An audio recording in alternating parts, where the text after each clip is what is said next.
नमस्ते। बदला एक ऐसा जुनून जो इंसान को अंदर से पूरी तरह खोखला कर देता है।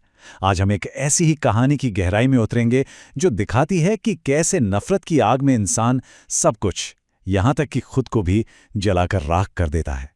और कहानी की शुरुआत ही एक ऐसी लाइन से होती है जो कह सकते हैं पूरी कहानी का सार है। बदला एक खूबसूरत मायाजाल क्यों है? शायद इसलिए कि वो इंसाफ जैसा दिखता है, सुकून जैसा लगता है, लेकिन अंदर सिर्फ अंधेरा है। ये कहानी इसी अंधेरे की पड़ताल करती है। तो चलिए शुरू करते हैं।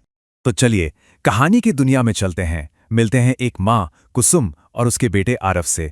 इनके घर में एक ऐसा राज दफन है जो इनकी जिंदगी को हमेशा के लिए बदलने वाला है। सोचिए, आरव सालों से अपनी मां को हर रात चुपके से घर से निकलते हुए देख रहा है, लेकिन उसने कभी पूछा नहीं क्यों। शायद वो अपनी मां की आंखों में जो एक अजीब सी चमक थी उससे डरता था, या फिर घर में जो एक अनकहा सा तनाव था उसे महसूस तो करता था पर कभी बोल नहीं पाया। और फिर कहानी में एक मोड़ आता है जब आरव अपनी दोस्त नेहा को घर लाता है। कुसुम का बर्ताव अचानक बदल जाता है।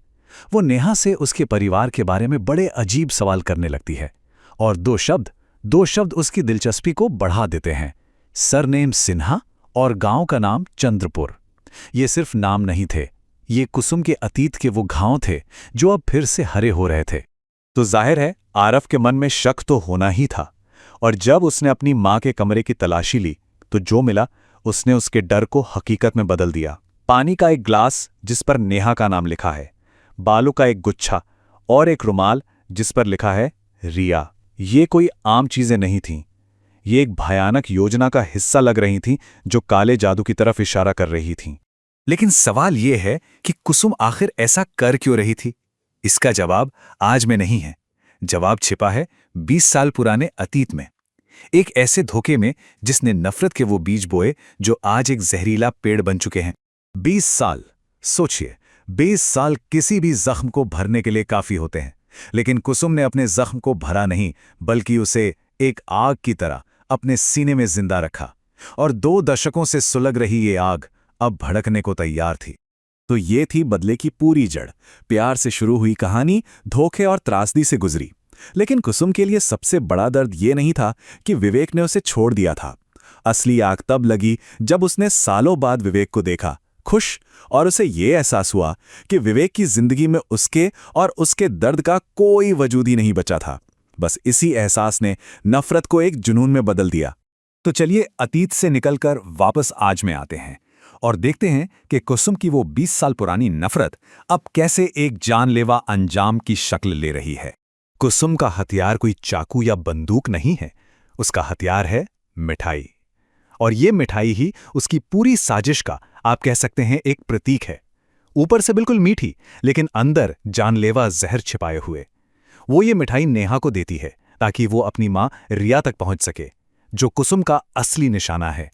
और यहीं पे ये दिखता है कि बदले की आग ने कुसुम को अंदर से कितना बदल दिया था। मतलब एक बेटा अपनी दोस्त की मां की बीमारी के लिए परेशान है और मां की आंखों में हमदर्दी की जगह एक अजीब सा डरावना सुकून है।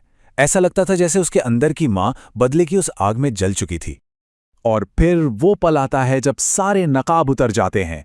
कुसुम अपने ही बेटे के सामने सब कुछ कबूल कर लेती है। नेहा का प्यार, रिया की बीमारी, शादी का टलना, कुछ भी इत्तेफाक नहीं था। ये तो शतरंज की एक बिसात थी जिसे कुसुम ने बिछाया था, और उसका एक ही मकसद था, विवेक के परिवार को अंदर से धीरे धीरे तोड़ना। अब कहानी उस मोड़ पर आ पहुंची है जहां तबाही का आखिरी पड़ाव शुरू होता है। कुसुम की योजना का आखिरी और सबसे विनाशकारी नतीजा सामने आने वाला है। और तबाही एक के बाद एक सामने आती है। पहले रिया की रहस्यमयी मौत, फिर नेहा की। लेकिन जो सबसे बड़ी कीमत चुकानी पड़ी वो खुद कुसुम को चुकानी पड़ी, जब उसके अपने बेटे आरव ने उसी के गुनाहों के बोझ तले अपनी जान दे दी। और यहीं इस कहानी का सबसे बड़ा और सबसे कड़वा सच सामने आता है।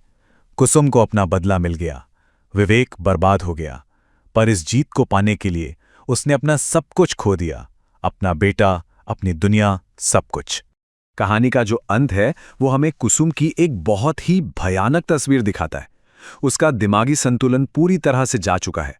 वो बस हमेशा के लिए मिठाइयाँ बनाने के एक कभी न खत्म होने वाले सिलसिले में फंस गई है और उन्हीं लोगों को पुकार रही है जिन्हें उसने अपने ही हाथों से खत्म कर दिया था।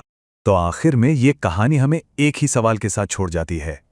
बदले की आग में इंसान असल में जलाता किसे है, अपने दुश्मन को या खुद को? शायद ये एक ऐसी आग है जो जलाती तो सबको है, पर राख सिर्फ उसे करती है जिसने इसे शुरू किया हो।